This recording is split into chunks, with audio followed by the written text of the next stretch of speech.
मेरी राय में इस विधेयक को लाने की आवश्यकता ही नहीं है।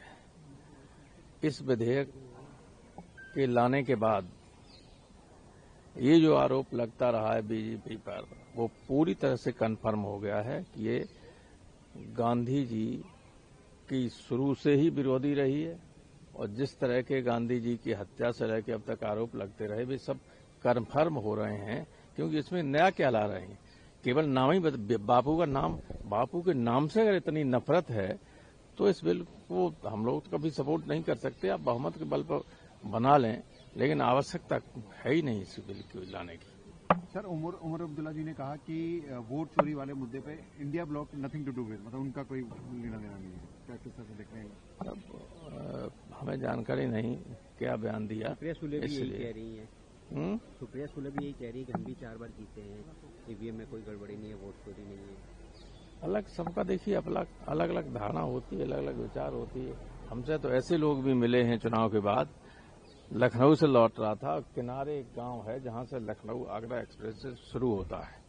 वहां के लोगों ने, मैं पेट्रोल पंप पर पेट्रोल ले रहा था, गाड़ी पे झंडा लगा था, तो आसपास के गांव के लोग आ गए, पहचानते लोग हमें, तो उन्होंने कहा कि साहब हमारे गांव में एक वोट भी बीजेपी को नहीं पड़ा था और निकला एक वोट भी हमारा नहीं, समाजवादी पार्टी।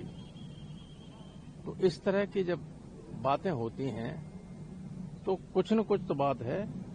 हमने इसीलिए कल हाउस में ये कहा था कि पहले टीएन सेशन ने ये व्यवस्था की थी कि वोट पड़ने वाले दिन जहां से बैलेट बॉक्स चलेगा तो कौन से नंबर की सरकारी गाड़ी किस किस बूथ से बैलेट बॉक्स लेगी और उसके पीछे ये सूचना सारी पॉलिटिकल पार्टीज को दी जाएगी कि आप अपना आदमी कार से, मोटरसाइकिल से, उसके साथ साथ स्ट्रांग रूम पर जहां जमा होती वहां तक जाएंगे और स्ट्रांग रूम में पॉलिटिकल पार्टीज के एजेंट की उपस्थिति में ही खाली उसको देखने के बाद ही बैलेट बॉक्स रखे जाएंगे। ईवीएम की वही व्यवस्था होनी चाहिए। लोग अभी भी कहते हैं, और ये है नियम, कि ईवीएम खाली उस परिसर में नहीं रखे जा सकते जहां ईवीएम रखी जा रही हैं, जिन पर वोट आया।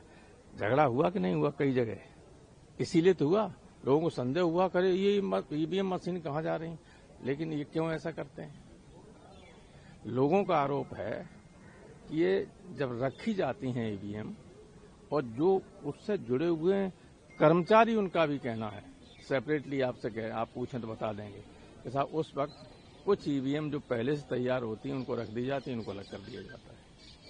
वरना ऐसे कैसे हो सकता है कि पूरा गांव एक पार्टी को वोट दे, उस पार्टी को वोट निकले, दूसरे को निकल आए। तो ये संदेह वाली होते हैं। ये जिम्मेदारी गवर्नमेंट की है कि संदेह को दूर करे।